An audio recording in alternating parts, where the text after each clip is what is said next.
कर लूंगा तो मैं वापिस चला जाता। ईश्वरीय बुद्धि अड़ा रहे और खड़ा रहे, तू बच, तेरा घराना उद्धार पाएगा। ईश्वरीय बुद्धि कहती थी तू बच, तेरा घराना बचाया जाएगा। पहले तू तो बच, पापा मेरे लिए प्रार्थना करना मेरी फैमिली बचाई जाए। तुम बचे हो? बैप्टिज्म ले लिया? नहीं। हाँ बैप्टिज्म ले लिया। शराब पीते हो? हाँ। अरे तुम तो भी बचे नहीं हो पूरी तरह से, तुम बचे नहीं, तुम अब चाहते हो तुम्हारा घराना बच जाए। बाइबल कहती है तू बच, तेरा घराना बचाया जाएगा। पहले किन्नू बचन ले किया? तुहानू। कहता पहले तू बच जा, तेरा घराना बचाया जाए। तो मैंने क्या किया? ईश्वरीय बुद्धि क्या किया? अपने आप को बचाया, पाप से बचा रहा, हर तरह के गलत काम से बचा रहा, नहीं गिरा परमेश्वर में आके, अपना मन परमेश्वर की ओर लगाए रहा, बचा खुद, अपने मम्मी को, डैडी को, ब्रदर की वाइफ, पूरी फैमिली को ऑलमोस्ट मैंने बपतिस्मा दिया। उसके बाद पूरी फैमिली को। सांसारिक बुद्धि सेम मेरे दोस्त के साथ हुआ। उसकी फैमिली ने उसे बुलाया बिठाया और कहा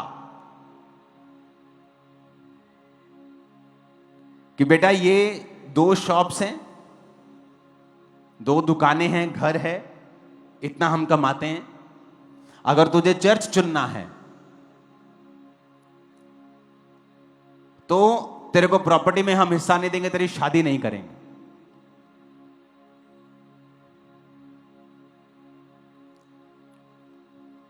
इसमें बहुत चीजें सीखने वाली है। कुछ लोग शादी पता क्यों करते हैं? क्योंकि उन्हें नीड है उनकी बॉडी को। उसने शादी करेंगे तो हर वक्त बस हम घूमते फिरते रहेंगे, एंजॉय करेंगे। शादी इस चीज के लिए नहीं होनी चाहिए। उसे लगा यार सारी चीजें सही आ रही हैं, फैमिली भी है, मैरिज भी हो जाएगी, प्रॉपर्टी, दुकान सब है यार।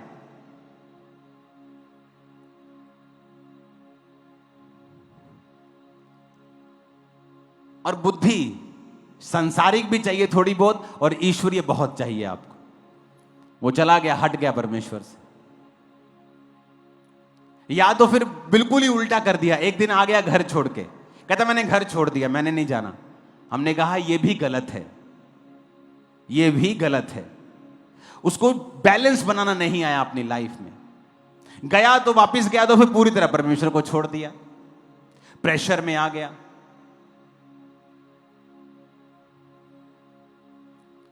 हमारी दोनों की लाइफ अलग हो गई। मैं परमेश्वर में बढ़ने लग गया, वो अपनी लाइफ में बिजी हो गया, कांटेक्ट टूट गया हमारा। कभी कभी साल 6 महीने में एक बार बात होती थी फोन पे। समय आया, उसका भाई जवान मर गया, 10 गुना उससे अधिक समझदार, और एक ही भाई। उसकी मम्मी मर गई, उसका डैडी मर गया, जवान, सब जवान थे। मैरिड लाइफ डिस्टर्ब, क्योंकि संसारिक बुद्धि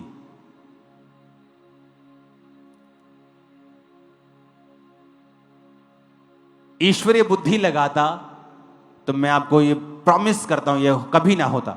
ना भाई मरता, ना मां मरती, ना बाप मरता, तीनों जिंदा होते। परमेश्वर ने मारा? नहीं, क्योंकि शैतान देखता है कि मैं जो इसके परिवार में बैड न्यूज देने वाला हूं, जो मैं इसके परिवार की पूरी तरह से भखिया उधेड़ने वाला हूं, ये हो नहीं पाएगा अगर ये परमेश्वर में रहेगा। तो वो क्या करता है, जिनकी वो गिच्ची दबाने वाला है उन्हीं के द्वारा वो विरोध करवाता है। जिसको शैतान ने नाश करना होता है उसी के द्वारा वो विरोध करवाता है उस बंदे का जो परमेश्वर में होता है।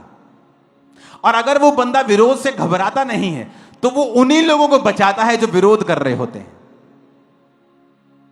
इसीलिए कहा जाता है जब आपका परिवार, आपके लोग आपका विरोध करें तो परमेश्वर उन्हीं को बचाएगा। बस अड़े रहो, खड़े रहो, कुछ दिन दुखों में सह लो, बाद में तुम आनंदित भी होंगे, खुश भी होंगे।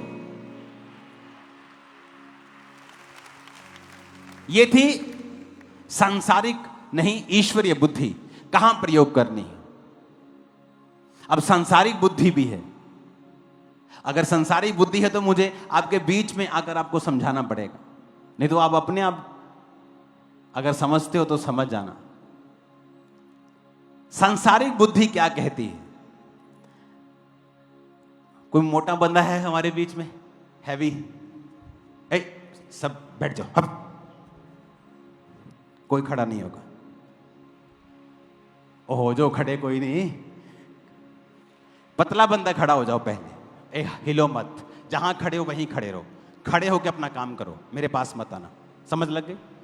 पतला बंदा आजा भी, पतला बंदा आजा। ये देख रहे मेरा भाई, दिख रहा है कितना भार है? 60 किलो, कितना है? 50 किलो हो गया। 50 किलो। अब परमेश्वर ने आपको बनाया, अगर ये 50 किलो का है, इसका जो हार्ट है वो उतना ही है। और जो मोटा बंदा है हमारे बीच में, हम खड़ा नहीं करते, कोई नहीं खड़ा नहीं कर देता, चिंता ना कर उसका हार्ट भी उतना ही है। समझ गए? बहुत से लोग आज प्रेयर लाइन में खड़े होंगे, घुटनों में तकलीफ है। आपके घुटने एक टायर की तरह हैं। ऑटो देखा है ना, एल्टो कार देखिए, छोटे छोटे टायर होते हैं, वो उसके लिए बने हैं। अगर वही टायर मैं ट्रक पे लगा दूंगा तो क्या होगा? ट्रक चल जाएगा। ऐसा नहीं कि चलेगा नहीं, चलेगा। थोड़ी देर के बाद रिम टेढ़े होने शुरू हो जाएंगे, टायर पंचर होना शुरू हो जाएगा। फिर आप प्रेयर लाइन में खड़े होंगे, पास्टर जी घुटने से दुआ करियो, बहुत दर्द कर दे। भार कितना भैन जी? 100 किलो। भैन जी भार कितना? 80 किलो। ते भैन जी का भार कितना चाहिए? 45, 50, 60। बस ये क्या है? सांसारिक बुद्धि। जब आपका शरीर बड़ा हो जाता है, आपकी किडनी बड़ी नहीं होती, आपका हार्ट बड़ा नहीं होता। आपकी किडनी वही है, 4 inch, 5 inch, 6 inch, 5 inch, 6 inch के बराबर किडनी होती है, इतनी बड़ी। आपकी किडनी का साइज वही है। आपने बॉडी का साइज बढ़ा लिया तो किडनी को ज्यादा काम करना पड़ रहा है। आपका हार्ट उतना ही है, हार्ट को ज्यादा पंप करना पड़ रहा है, ब्लड को पूरी बॉडी में देना है उसने। आप धीरे धीरे बीमार होने लगते हैं। फिर आप प्रेयर लाइन में खड़े होते हैं कि मेरे घुटने में पेन है, मेरे कूल्हे में पेन है, अपना भार कम करो। यह क्या है? सांसारिक बुद्धि। दोनों चाहिए आपको। क्या है? बोलो अपने पड़ोसी को, दोनों चाहिए। एक बार मैं अपना वेट कम कर रहा था मैं, और मेरे स्पिरिचुअल सर ने एक मैसेज किया, कहता पापा जी पहला जो ਤੁਹਾਡੇ चेहरे ते सी ना ग्रेस वो नहीं लग रही भार घटन तो बाद। मैं कहा गधया, मैं पहला नालों ज्यादा हेल्दी हाँ, बहुत ज्यादा पहला नालों। लोग पता क्या सोचते हैं? मोटा आदमी मतलब आशीषित। अब मैं भार कम कर रहा हूं, कृपया मेरे लिए प्रार्थना मत कीजिएगा मेरा भार बढ़ जाए। हालेलुया। आप समझ रहे मेरी बात को? हार्ट उतना ही है, किडनी वही है, उसका साइज नहीं बढ़ेगा। किडनी नहीं देखती कि अच्छा बंदा 70 का 100 किलो हो गया तो मैं बड़ी हो जाऊं, ज्यादा काम। किडनी वही रहेगी, हार्ट वही रहेगा, लिवर वही रहेगा। आपने शरीर बड़ा कर लिया। आपके पास एक कमरे का, एक बेडरूम, एक किचन का घर था, आपकी नौकरानी रोज काम वाली आती थी, सफाई करती थी। आपने घर बड़ा ले लिया, पर स्टाफ वही है एक, वो कब तक काम करेगा? एक दिन थक जाएगा और छुट्टी कर लेगा। ये नहीं कि काम होगा नहीं, होगा, लंबा नहीं होगा। आप दुनिया में 99% ये देख लो, जितने लोग लंबा जिए हैं सारे पतले लोग मिलेंगे आपको, मोटा कोई नहीं मिलेगा।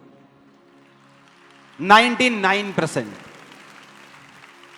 अगर आप स्टडी देखेंगे तो 20 साल से लेके 7 साल उम्र कम हो जाती है जो व्यक्ति मोटे हैं।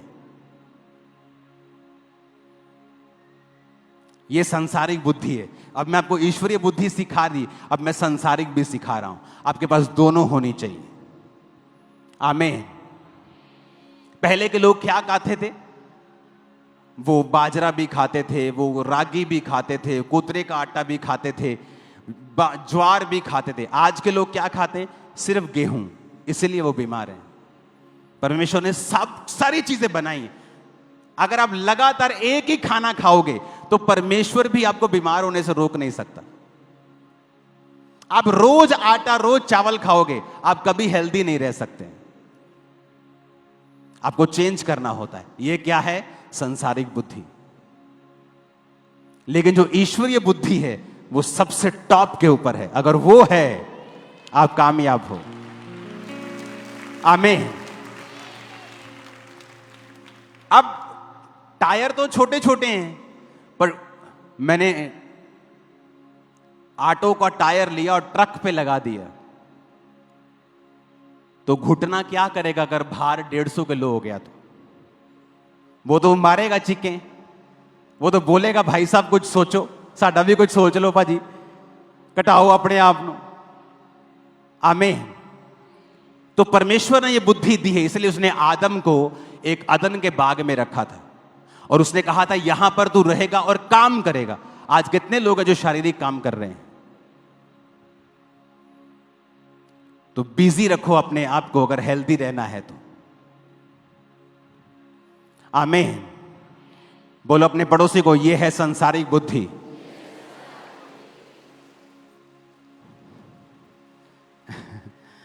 हालेलुया।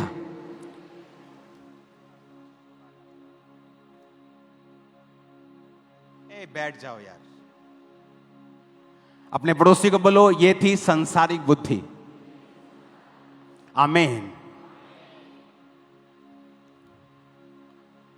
आप गूगल सर्च कर लो, दुनिया में 99% आपको मिलेगा जो लोग पतले हैं वही लंबा जिए। 99%।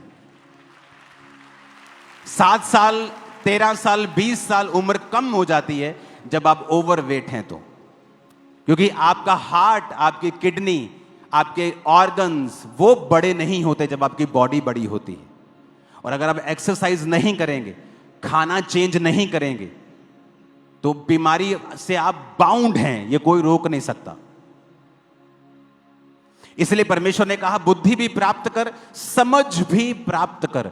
सांसारिक बुद्धि भी तेरे पास हो, आत्मिक बुद्धि भी तेरे पास हो।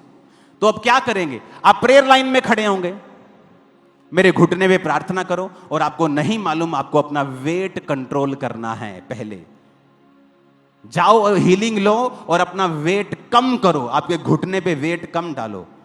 आपके हार्ट को कम काम करना पड़े, आपकी किडनी को कम काम करना पड़े, उसको इजी करो। आपने एक कमरे का घर लिया, एक स्टाफ रखा, अब 5 कमरे का घर है और स्टाफ एक ही है। कब तक चलाओगे उसे? थक जाएगा वो, थक जाएगा वो, टायर्ड हो जाएंगे। आपकी किडनी, आपका लीवर थक जाएगा काम करते, ओवर वर्क करते करते करते करते जवाब दे जाएगा। हालेलुया। तो संसारिक बुद्धि भी चाहिए और ईश्वरीय बुद्धि भी चाहिए, कि जहां ईश्वरीय बुद्धि लगानी है, परमेश्वर का कोई काम है, ये परमेश्वर के लिए स्टैंड लेना है, मैं ईश्वरीय बुद्धि लगाऊंगा। आमीन। सुलेमान क्यों अमीर था? बाइबल कहती है उसे सब प्रकार की सांसारिक और आत्मिक नॉलेज थी। उसे घोड़ों के बारे में मालूम था, मछलियों के बारे में मालूम था, हर चीज के बारे में उसे पता था। और किसने सिखाया? परमेश्वर के भय ने, डर ने। परमेश्वर का डर बुद्धि की क्या है? शुरुआत है। आमीन। फिर से अपने पड़ोसी को बोलो, प्रभु का डर मानना बुद्धि की शुरुआत है। फिर से बोलो अपने पड़ोसी को। आमीन। आमीन।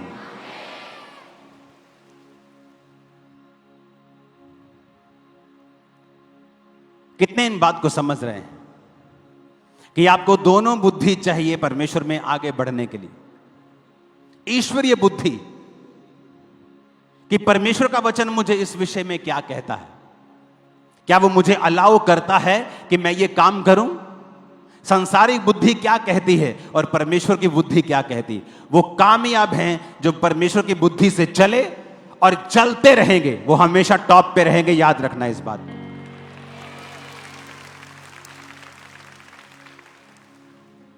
आमीन। उठाओ अपने हाथों को।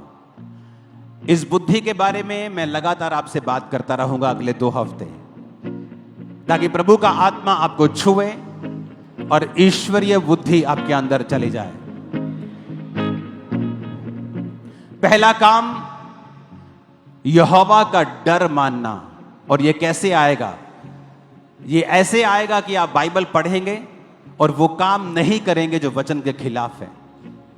दूसरा, बुद्धि को मांगना कि परमेश्वर मुझे ऐसी बुद्धि दे, ईश्वरीय बुद्धि जो तेरी ओर से हो। बाइबल कहती है समझ की प्राप्ति का यत्न घटने ना पाए। बाइबल को पढ़ना, परमेश्वर का डर मानना और बुद्धि के लिए पुकारना,